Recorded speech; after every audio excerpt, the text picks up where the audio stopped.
শীত পড়ার সাথে সাথেই শুরু হয়ে যায় নানা রকমের পিঠে বা মিষ্টি খাওয়ার সময়। তো যখন ইচ্ছে হবে তখনই বানিয়ে ফেলতে পারবো এইরকমই সুজির মাওয়া পিঠে বা সুজির ক্ষীর পিঠে, যেটা বানানো ভীষণ সহজ। ঘরে চালের গুঁড়ো না থাকলেও যখন ইচ্ছে হবে তখনই এই রকম পিঠে বানিয়ে খাওয়া যাবে। আর চলো তাহলে বানানো শুরু করা যাক। আমি অস্মিতা, সবাইকে ওয়েলকাম অস্মিতাস কড়াইয়ে। তো এর জন্য প্রথমেই আমি একটা কড়া বসিয়ে দেব ওভেনের মধ্যে। সেটাকে একটু গরম হয়ে গেলে পরে তার মধ্যে নিয়ে নিব ঘি। এখানে ঘিটাই দিতে হবে, তো আমি এখানে জাস্ট 1 চামচের মতো ঘি কড়াতে দিয়ে দেব। দিয়ে এটাকে জাস্ট একটু গরম করে নিতে হবে। গরম হলে পরেই তার মধ্যে যে সুজিটা আছে সেই সুজিটা আমরা দিয়ে নেব। তো এখানে আমি মোটামুটি 150 গ্রামের মতো সুজি নিয়ে নিচ্ছি। আর কাপের মেজারমেন্টে এখানে 2 কাপের মতো নিয়ে নিলাম সুজি। এবার এটাকে খুব ভালো করে ফ্রাই করে নিতে হবে, মানে কাঁচা ভাবটা যেন একদম না থাকে। আবার দেখে নিতে হবে বেশি যেন ব্রাউন কালার করে পুড়িয়ে না ফেলা যায়, তাহলেও কিন্তু টেস্টটা নষ্ট হবে। সাদা সাদা ভাবটা থাকবে, তবে সেক্ষেত্রে যেন ফ্রাইটা ঠিকঠাকভাবে হয়ে যায়। এবার এর মধ্যে দিয়ে দিতে হবে দুধ।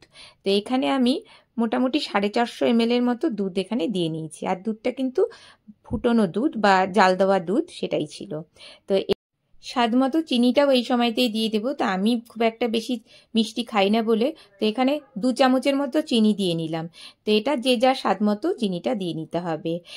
এরপর একটা সুন্দর স্মেল বা গন্ধের জন্য কয়েকটা এলাচকে থেতো করে নেব।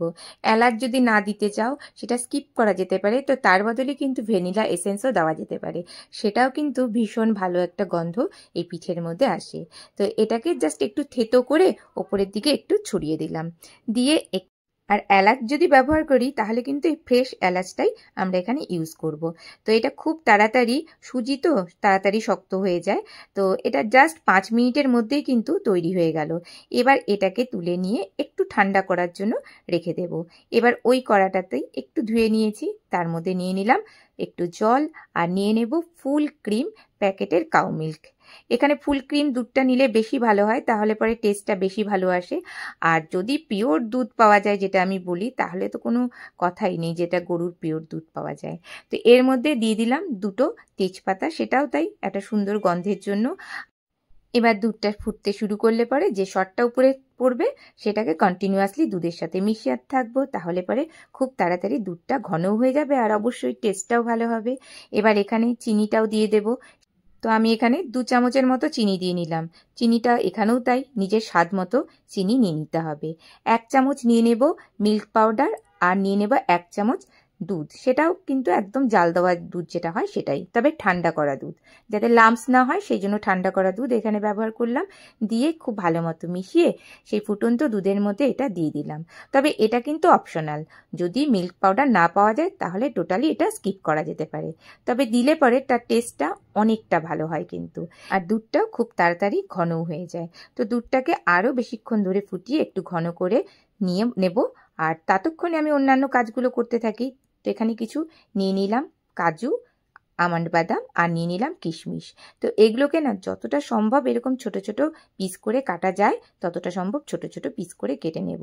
আর ড্রাই ফ্রুটসের ক্ষেত্রে সেটা নিজের ইচ্ছে মতো অন্যান্য ড্রাই ফ্রুটসও এখানে দেওয়া যেতে পারে। তা আমার কাছে যে যে ছিল সেগুলোই আমি এখানে ব্যবহার করছি। এর মধ্যে নিয়ে নিতে হবে খোয়া, যেটা আমি বলেছি মাওয়া। সেই মাওয়া নিয়ে নিলাম এখানে। এটা 75 গ্রামের মতো মাওয়া আছে। তো এটা তো কেনা মাওয়া, যদি চাও বাড়িতেও সেটা দুধটাকে ঘন করে এরকম খোয়া বা মাওয়া বাড়িতে বানিয়ে নেওয়া যেতে পারে। তো এটাকে ভালো করে গ্রেট করে নিলাম। আর এখানে খোয়ার বদলে কিন্তু নারকেলও দেওয়া যেতে পারে। যদি খোয়া ক্ষীর না পাওয়া যায় তাহলে সেক্ষেত্রে নারকেল আমরা ব্যবহার করতে পারি। এর সাথে দিয়ে দেবো যে ড্রাই ফ্রুটসগুলো আমরা কেটে রেখেছিলাম না, সেটা এর মধ্যে অ্যাড করে দিলাম। ঠিক নারকেল থাকলে পরেও নারকেলটাকে এরকমভাবেই কুড়িয়ে ড্রাই ফ্রুটসটা একসাথে এরকমভাবে মিশিয়ে নেব। এরপর আমরা যে রেখে দিয়েছিলাম না সুজিটাকে, সেই সুজিটা এতক্ষণে ঠান্ডা হয়ে গেছে। এর মধ্যে জাস্ট 1/2 চামচের মতো একটু ঘি নিয়ে নিলাম। নিয়ে খুব ভালো করে একসাথে এটাকে মেখে নেব। তাহলে পরে ঘিয়ের গন্ধটাও যেমন ভালো আসবে আর সুজিটাও অনেক বেশি নরমও হয়ে যাবে, মানে খেতেও ভীষণ ভালো লাগবে। তো এবার এর মধ্যে কি করব, ছোট ছোট পিস করে লেচি করে নেব। যেমন আমরা পুলি পিঠার মতো লেচি করি না, ঠিক ওরকমই ছোট ছোট লেচি করে নেব। নিয়ে এবার এটাকে খুব ভালো মতো করে দু হাতে একটু শেপ দিয়ে নিতে হবে। তো প্রথমে একটা বাটি বানিয়ে নেব, ছোট ছোট করে এরকম বাটি বানিয়ে নেব। নিয়ে আমরা যে পুরটা তৈরি করলাম না, সেই পুরটা যতটা সম্ভব বেশি করে দেওয়া যায় বেশি করে দিয়ে দেব। ক্ষীর তো এটা খেতে ভীষণ ভালো লাগে, সেই জন্য ভালো করে মুখটা কিন্তু এখানে বেঁধে নিতে হবে, যাতে যখন সেদ্ধ করব না তখন যেন মুখটা না খুলে যায়। তো এইভাবে হাত দিয়ে ভালো মতো রাউন্ড করে করে এরকমভাবে বলগুলো তৈরি করে নেব।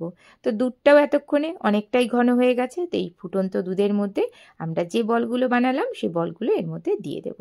দিয়ে এটা তো মোটামুটি সেদ্ধ করাই ছিল, তাও এটা মোটামুটি 3 থেকে 4 মিনিট এভাবে একটু দুধের মধ্যে সেদ্ধ করে নিতে হবে। তো যখনই আমরা এটা তৈরি করব তখন কিন্তু বারবার করে এটা হাতা বা স্প্যাচুলার দিয়ে নাড়তে থাকবো, না হলে পরে কিন্তু এটা অনেক সময় নিচে বসে যেতে পারে।